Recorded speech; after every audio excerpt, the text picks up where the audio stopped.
Bonjour à tous, c'est l'heure de la rétrosportive de la semaine avec, pour commencer, du foot, la folle journée du Tai-Chi, le tour du pays de Vaud et bien sûr la reprise d'Union Basket féminin. Tout un programme pour garder la forme, on adore.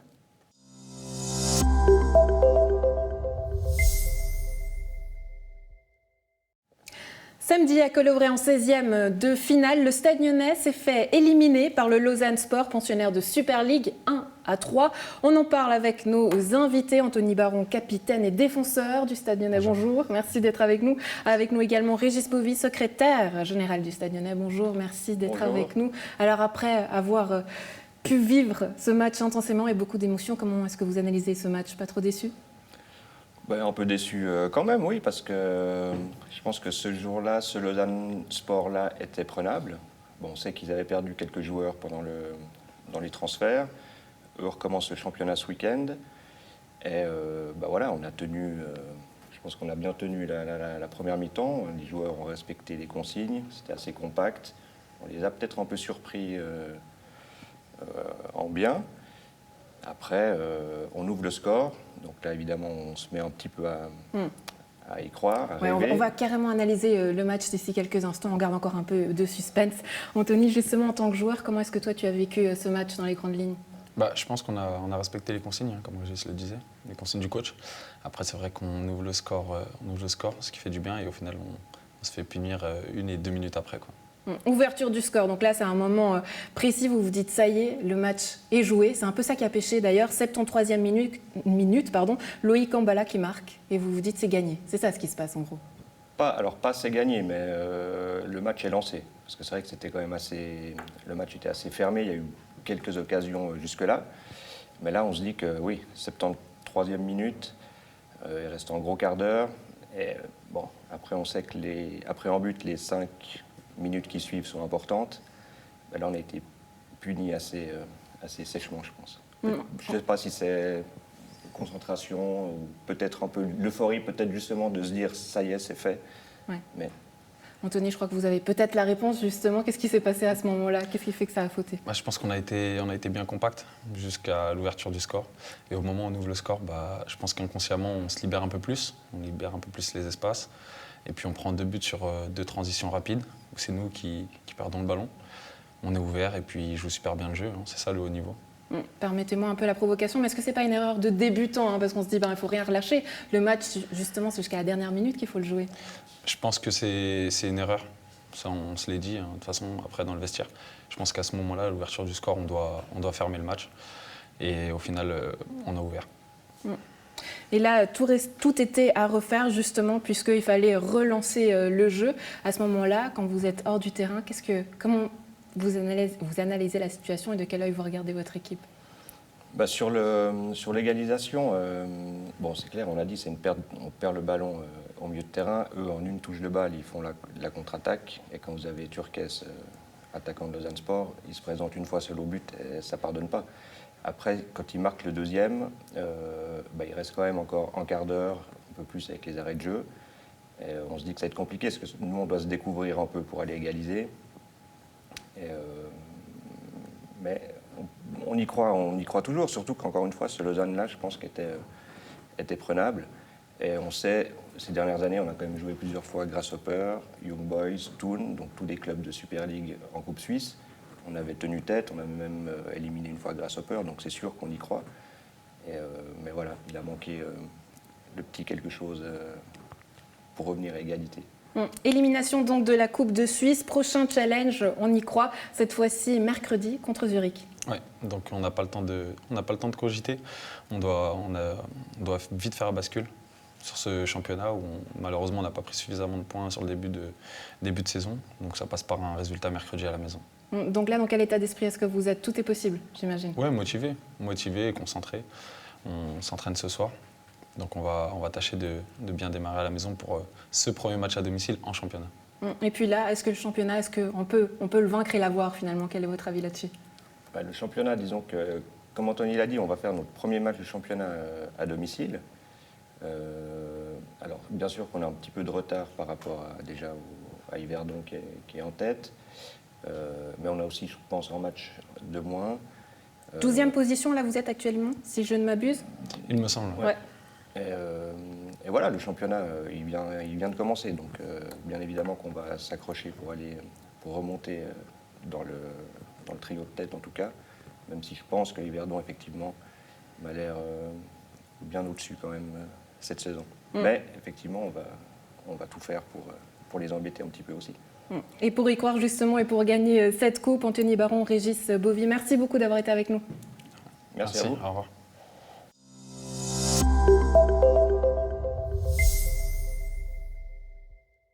Place à la folle journée du Tai Chi. La manifestation aura lieu le 20 septembre à Saint-Cergue, au centre du Vallon, en compagnie de plusieurs enseignants de Suisse romande. Aujourd'hui, nous partons donc à la découverte de cet art martial chinois avec vous, Laurent Rochat. Bonjour, merci d'être avec nous. Alors expliquez-nous comment elle est née, cette folle journée du Tai Chi. Eh ben, d'abord une association qui est née il y a un peu plus d'une année, dont le but était de réunir tous les acteurs de cet art ancestral chinois. Et puis, l'année dernière, on a fait un premier week-end de cours entre 2 enseignants. Ça a eu pas mal de succès. Et après, on s'est dit qu'il fallait qu'on réunisse un maximum de styles, de genres, de pédagogies différentes sous un même toit pour offrir de la diversité. Parce qu'en fin de compte, c'est un des thèmes du Tai Chi. Parce que qui dit Tai Chi dit forcément plusieurs genres.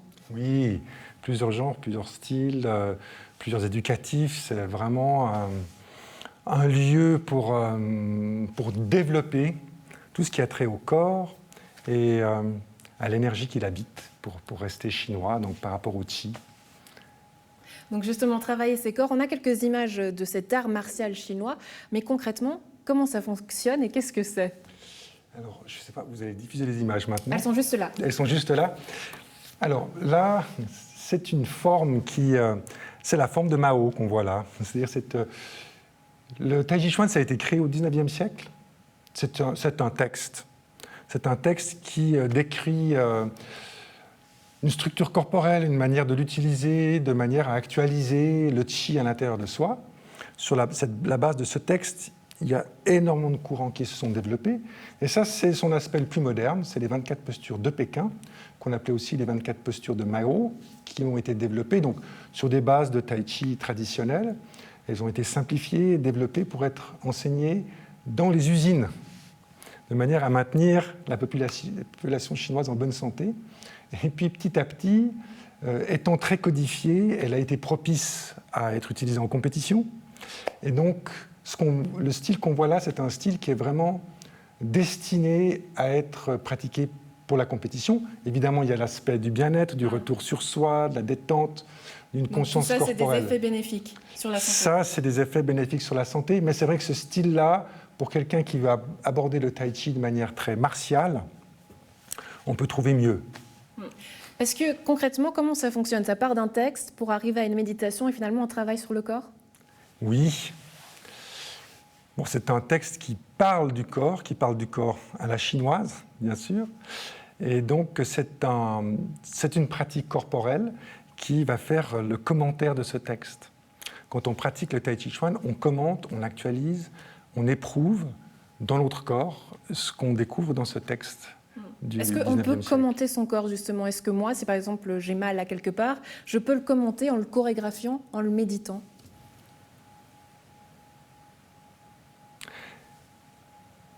Dans le mot commenter, j'entends tout un travail mental. Et en fait, justement, quand on commente le texte en le mettant en mouvement, il y a le mental qui s'arrête. Et le corps a sa place. Donc je pense que s'il y a une souffrance, moi j'ai commencé le Tai Chi Chuan pour les problèmes de santé il y a une trentaine d'années. Et donc ça m'a permis de l'entendre de manière la plus précise possible et lui donner le mouvement nécessaire pour passer à autre chose. Aujourd'hui, vous êtes devenu un expert, hein, vous avez une école de Tai Chi, vous avez reçu plusieurs médailles, mais est-ce que tout le monde peut participer à cette folle journée du Tai Chi ? Oui, c'est ouvert aux débutants, bien sûr. Ils verront le Tai Chi vraiment de manière très très large. Il y aura aussi du travail des armes, il y aura le travail de l'épée. On ne fera pas de travail à deux parce qu'il y a des consignes d'actualité dont on ne parlera pas plus maintenant. Et qui seront très respectés pendant ce week-end, qui doit être une vraie réussite. Voilà. Le samedi soir, il y aura aussi une soirée cinéma à 18h30 au Vallon, où on va diffuser un film des années 70 par le grand réalisateur King Hu qui s'appelle Touch of Zen, et c'est la naissance du cinéma chinois comme on le connaît aujourd'hui. Tout ça à découvrir justement lors de la folle journée du Tai Chi le 20 septembre à Saint-Cergue. Laurent Rochat, merci beaucoup d'avoir été avec nous. Merci Andrea.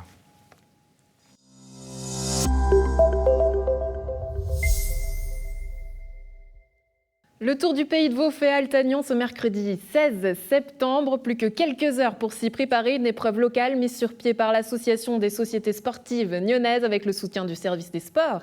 Manifestation et maintenance de la ville de Nyon. Ça y est, j'ai fait mon sprint. Pierre-Alain Dupuis, bonjour. Merci d'être avec nous. Mais je vous en prie, c'est un bonheur dans ces magnifiques nouveaux studios. C'est ça, on pourra courir ici dans ces nouveaux studios, justement un parcours de 8 km qui emprunte les routes et les chemins forestiers des environs de Colovray, précisément. Alors parlons un peu tout d'abord de l'aspect sportif. Quel sera le défi ? Le défi, ça sera de maîtriser les réglementations liées au Covid, puisque tous les coureurs, ils sont, au moment où je vous parle, ils sont 280, alors que d'habitude, il y en a 600, c'est limité à 300. Le défi sera de respecter les mesures, donc les coureurs doivent venir en étant déjà changés, avec un masque, et ils ne pourront enlever leur masque qu'au moment du départ, et le départ sera échelonné comme un contre-la-montre. Chaque coureur part toutes les 5, 10, 15 secondes, de manière à ce qu'il y ait le moins de contact possible. Alors évidemment, ça sera un peu moins festif, ça sera un peu moins joyeux quand on sait... Qu'est-ce que ça change justement dans cette ambiance sportive ? On voit des stades quasiment vides, vous avez l'habitude aussi de commenter tout ça. Donc qu'est-ce que ça change dans le milieu sportif, au fait, toute cette ambiance liée au Covid ? Vous avez peut-être suivi les compétitions, l'US Open ou les matchs de foot. C'est sûr que l'absence du public, ça enlève tout le piment d'une compétition sportive. Encore que les joueurs, on l'a vu à l'occasion de l'US Open, je le disais, ont joué à fond. Ils ont leur tennis, le niveau de tennis était excellent. Mais il manque les applaudissements, les encouragements. Et ça sera pareil aujourd'hui. Je ne pense pas qu'il y aura beaucoup de spectateurs le long des chemins de Colovray pour encourager les coureurs. Et pourtant, ils le méritent. Parce que ce Tour de Pays de Vaud est une véritable institution. Je vais quand même vous donner un chiffre. Depuis la création de ce Tour du Pays de Vaud en 1995, il y a eu 86 000 coureurs du Pays de Vaud, du canton de Vaud, qui ont participé aux différentes étapes. Une première masquée cette fois-ci, donc 5 étapes avec une halte à Nyon. Quelle est la spécificité du parcours nyonnais ? C'est qu'il est sympa, il est aéré, il est très peu vallonné, il n'y a pas beaucoup de dénivelé. On est dans des forêts, on est dans la campagne. En plus, il fait un temps absolument magnifique. En tout cas, ce que j'entends chaque année, c'est que c'est un joli parcours et que les gens ont énormément de plaisir. Et il y a beaucoup de gens, tenez-vous bien, qui font de la course alors qu'ils sont âgés de plus de 70 ans. Je trouve toujours très, encourageant de voir que les personnes âgées se mettent de plus en plus au sport. C'est assez phénoménal de voir des gens de 70, 75 ans qui participent à l'épreuve. Qui ont la force et qui font du sport encore plus important aujourd'hui, j'ai envie de dire. Évidemment, ces consignes sanitaires, tout aussi une équipe de bénévoles qui est là, une quarantaine de personnes mobilisées. Oui. Est-ce que vous avez peut-être juste des consignes, très clairement, pour les gens qui vont venir courir ? Qu'est-ce qu'il faut faire dans les aspects très pratiques ? Dans les aspects très pratiques, c'est de venir avec un masque. Tout le monde ne le sait pas, mais on a pourtant envoyé des infos, mais il y aura sans doute des gens qui viendront sans masque, donc on en donnera. De se désinfecter les mains comme partout, comme c'est maintenant devenu monnaie courante dans le monde actuel. Et puis d'essayer d'avoir quand même le plus de plaisir possible. Il y aura quand même sur l'esplanade de Colovray un endroit où on pourra faire la troisième mi-temps, mais en respectant les distances sociales, avec des saucisses, avec des bières. Restons joyeux malgré les circonstances. On a parlé tout à l'heure de ce milieu sportif qui est chamboulé. Comment ça se passe concrètement pour la SSN ? Une assemblée jeudi. Quels sont les prochains enjeux pour elle ? On va faire un rapport d'activité qui sera mince, très mince comme une carte postale, parce que beaucoup d'épreuves ont été reportées, annulées. Le Festival des sports n'a pas eu lieu, le triathlon n'a pas eu lieu, les mérites sportifs ont été repoussés. Évidemment, c'était une année un petit peu tristounette. On espère que ça pourra repartir. Beaucoup de clubs sont en difficulté, n'ont pas pu avoir les recettes escomptées, notamment en participant au Paléo avec un bar. Donc c'est une année un petit peu tristounette, mais moi, ce qui me fascine, ce qui me plaît, c'est que tout le monde garde le moral. On vit dans un pays magnifique, il a fait un temps superbe, on a eu moins de restrictions, on peut quand même aller courir, faire du vélo, faire du Nordic walking. Donc le monde du sport vit un petit peu au ralenti, mais il a quand même pu s'exprimer.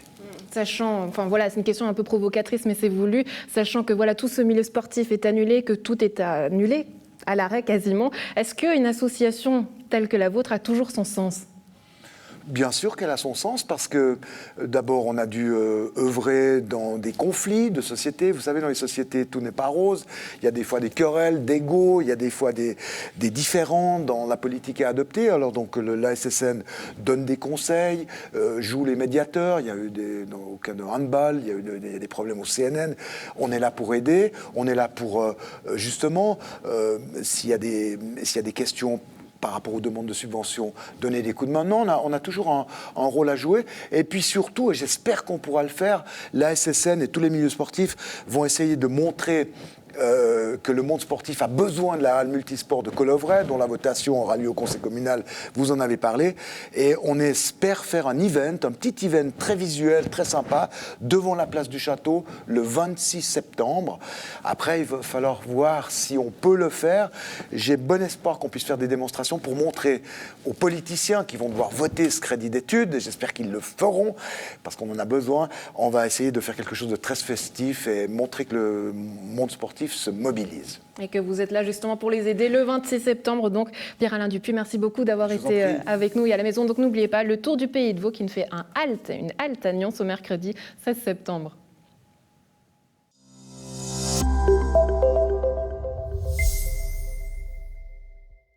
Plus que quelques semaines avant la reprise pour les joueuses du Nyon Basket féminin, les Nyonnaises commenceront leur championnat le week-end du 10 et 11 octobre à Winterthur. On en parle aujourd'hui avec la présidente du club, Brigitte Pérez. Bonjour. Bonjour. Merci d'être avec nous. Alors j'aimerais revenir un peu en arrière sur cette période de semi-confinement. Comment ça s'est passé pour vos joueuses ? Bon, déjà, on a dû tout arrêter au mois de mars. C'était assez compliqué de finir une saison de manière très abrupte.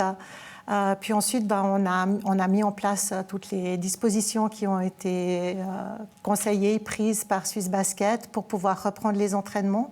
Donc là, on a repris maintenant depuis mi-août officiellement les entraînements avec des mesures de désinfection des ballons, des mains, prise de température pour les filles de Ligue nationale A, nettoyage du matériel. Ça complexifie l'organisation parce que voilà, c'est beaucoup plus lourd. Mais on espère qu'avec toutes ces mesures, on pourra aller au bout de la saison. Donc tout ça, c'est des tâches à faire avant les entraînements et avant les matchs, j'imagine. Avant les entraînements, c'est pendant l'entraînement, à la fin de l'entraînement. Et pendant les matchs, il va falloir aussi, vraisemblablement, le public devra porter un masque dans tout le rocher. Les joueuses devront être suffisamment distancées, voire porter un masque quand elles sont sur le banc de touche et qu'elles ne jouent pas. Toutes les personnes à la table devront porter un masque, désinfecter les mains, le ballon à plusieurs reprises. Oui, c'est toutes des mesures qui sont prises dans ce sens-là. Ouais, on sait que l'ambiance et le soutien toujours est important pour ces clubs. On attend toujours aussi nos supporters. Est-ce que vous craignez un peu du coup cette ambiance qui serait un peu bizarre ? On pense que ça va être un petit peu bizarre. On espère que tout le monde aura pris l'habitude de porter un masque. Les gens vont venir encourager l'équipe parce qu'on a une jolie équipe cette année. Avec des ambitions de progression. Oui, mais ça va être un peu plus bizarre et je pense qu'il y aura peut-être un peu moins d'ambiance. Enfin, on verra. Une ambition de progression, mais vous avez le niveau cette année en LNA, parce que voilà, si on se rappelle les bons souvenirs, on a des images d'ailleurs, c'est ces matchs de finale, donc en parlons un peu des nouveautés pendant qu'on voit ces images, puisque de nouvelles joueuses viennent aujourd'hui compléter l'équipe. Il faut aujourd'hui des joueuses professionnelles. Oui, tout à fait. On ne peut pas être compétitif sans joueuses professionnelles. L'année passée, pour notre première saison, on avait décidé d'être prudent. Donc, on avait engagé une seule joueuse professionnelle. Mais on voit qu'on ne peut pas être des plus compétitifs avec une seule joueuse quand les autres équipes ont 2 voire 3 joueuses professionnelles. Donc, cette année, le club a fait le pas et on a 2 joueuses professionnelles. Shannon Coffey, qu'on connaît déjà, 1m96 dans la raquette, ça va être la plus grande joueuse dans le championnat suisse, qui a un jeu très collectif, qui s'intègre vraiment bien avec nos autres joueuses. Et puis, on aura Jordan Ozzy, et on espère qu'avec elle, elle va nous donner une petite touche un peu plus créatrice, tout en gardant le côté collectif que l'on affectionne.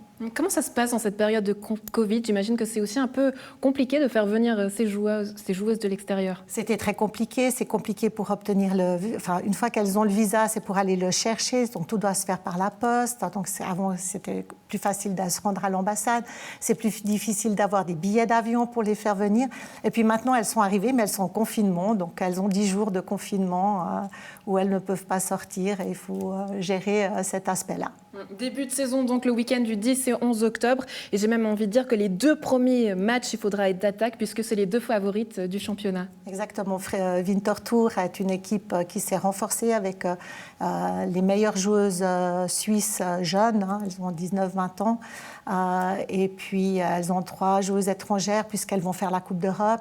Et de même pour Elfique Fribourg qui va jouer aussi avec 3 joueuses professionnelles et qui se prépare pour la Coupe d'Europe. Donc oui, on a deux très gros morceaux, comme on dit, en début de championnat. On verra un petit peu où on se situe. Nous, on sera peut-être toujours en phase de préparation puisqu'on n'a encore pas pu s'entraîner avec les étrangères. Mais... Et j'imagine que le but, c'est offrir de nouveau de belles images comme ça et gagner la Coupe. Alors, ce serait le rêve. Je dois dire que là, c'était sur le championnat en finale fort en Ligue nationale B. C'est vrai qu'aller en finale de Coupe Suisse, je pense que c'est un aboutissement pour toute joueuse et pour un club. Donc oui, mais il y a encore du chemin à parcourir, mais on espère qu'on prend le bon chemin. Vous êtes un peu la maman, j'ai envie de dire, de toutes ces filles. Vous, qu'est-ce qui est important pour vous pour cette saison ? Pour moi, cette saison, l'important, c'est que, au niveau de l'équipe de Ligue nationale A, c'est qu'il y ait une bonne cohésion, c'est que chacune se trouve sur le terrain, que chacun puisse évoluer au meilleur niveau. On a gardé une ossature qui était déjà là la saison passée. On a une nouvelle joueuse suisse qui est du cadre de l'équipe suisse, Eva Ruga. On a aussi des jeunes qui progressent dans le club et qui viennent maintenant aux portes de la Ligue nationale A. Donc pour nous, ça c'est important, c'est de garder la cohésion, de faire progresser les jeunes et puis de présenter un basket attractif et collectif. Et ça, c'est notre coach qui a ce rôle-là. J'ai bon espoir que, comme la saison passée, on ait des belles choses et des belles réussites cette saison. Parfait, Brigitte Pérez, hop, je prends la balle et je marque le panier. C'est parfait, une bonne saison qui sera pour vous. Merci beaucoup d'avoir été avec nous. Merci.